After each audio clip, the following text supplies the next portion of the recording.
بسم اللہ الرحمن الرحیم۔ معزز ناظرین، آج آپ کو عذاب قبر کا ایک سچا واقعہ سنانے لگی ہوں۔ چند سال قبل ایک جماعت مانسہرہ سے آگے چھوٹے سے قصبے میں گئی۔ اس جماعت میں ایک شخص ڈاکٹر اکبر محمد تھا۔ ان کا بیان ہے کہ مسجد سے باہر ادھر ادھر کافی لوگ بیٹھے ہوئے تھے۔ ہم ان کے پاس گئے اور مسجد میں آنے کی دعوت دی تاکہ وہ تعلیمی شریک ہو سکیں۔ لوگ ہمارے ساتھ مسجد میں آنے پر تیار ہو گئے۔ ایک صاحب نے کہا کہ میں نماز کے بعد آؤں گا اور نماز کے بعد عذاب قبر کا ایک واقعہ آپ لوگوں کو سناؤں گا۔ چنانچہ ظہر کی نماز کے بعد وہ آدمی ہمارے پاس بیٹھ گیا اور اپنا تعارف کروایا کہ وہ ریٹائر فوجی نوجوان تھا۔ اس فوجی کا بیان ہے کہ 1965 کی پاک و ہند جنگ میں ایک قبرستان میں اسلحے کا ایک عارضی ذخیرہ بنایا گیا تھا اور کچھ نوجوانوں کے ساتھ اس فوجی کی ڈیوٹی تھی۔ دن کا وقت تھا اور کوئی خاص کام نہیں تھا، چنانچہ اس نے قبرستان میں گھومنا شروع کر دیا۔ اس کا گزر ایک پرانی قبر کے پاس سے ہوا۔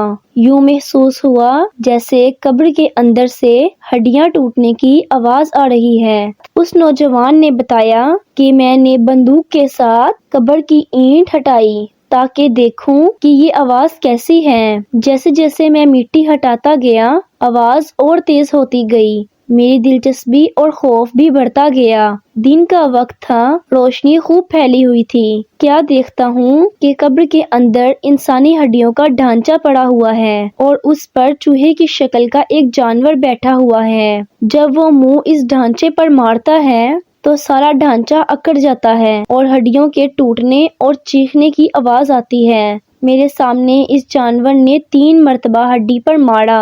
مجھے بہت ترس آیا۔ یہ جانور اس کو بہت تکلیف پہنچا رہا تھا۔ چنانچہ رائفل سے جب میں نے اس جانور کو مارنے کا ارادہ کیا تو وہ مٹی میں چھپ گیا۔ تھوڑی دیر کے بعد وہ جانور قبر سے نکل کر میری طرف لپکا اور میرے اوپر ایسی دہشت سے سوار ہوا کہ میں اسے مارنا بھول کر اپنی جان بچانے کی خاطر بھاگ کھڑا ہوا۔ کافی دور جانے کے بعد میں نے مڑ کر جب دیکھا، وہ جانور میرے پیچھے بڑی تیزی سے بھاگ رہا تھا، قریب ہی پانی کا گھڑا تھا۔ اس جانور سے بچنے کے لیے میں ایک جھڑ میں داخل ہوا۔ میں نے پیچھے مڑ کر دیکھا، اس نے اپنا منہ پانی میں ڈال دیا۔ یکدم پانی کھلنے لگا۔ میں بھاگ کر جھڑ سے باہر نکلا۔ میری ٹانگیں چل رہی تھیں اور بہت جلد سرخ ہو چکی تھیں۔ کافی تکلیف ہو رہی تھی۔ درد کی شدت سے میرا چلنا محال تھا۔ میں نے اپنے دوستوں کو آواز دی تو جب میں نے پیچھے مڑ کر دیکھا تو کچھ نہ تھا، وہ جانور غائب ہو چکا تھا۔ چنانچہ مجھے ایبٹ آباد کے ہسپتال میں داخل کروایا گیا اور پھر وہاں سے راولپنڈی کے ہسپتال میں مجھے منتقل کر دیا گیا۔ میری ٹانگوں کا گوشت گلنا شروع ہو گیا اور ہر وقت بدبو آتی رہتی۔ کسی بھی علاج سے میری ٹانگیں ٹھیک نہ ہوئیں۔ پھر مجھے علاج کے لیے امریکہ بھجوایا گیا۔